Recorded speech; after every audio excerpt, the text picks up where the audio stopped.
ចាសសួស្តីអ្នកទាំងអស់គ្នាថ្ងៃនេះមកបៀម៉ាស៊ីនឲ្យភ្ញៀវទៀតហើយចំពោះ spec គឺគាត់យក CPU i7 ចំណុចទី13 motherboard ROG Strix B760 Gaming Wi-Fi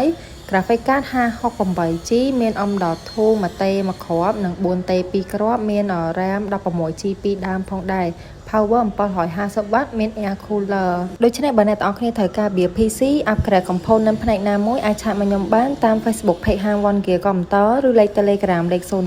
399 678ហាងរបស់ខ្ញុំនៅម្ដុំកម្ម Go City មានចង្អុលអីអាចឆាតសួរបានណាអរគុណ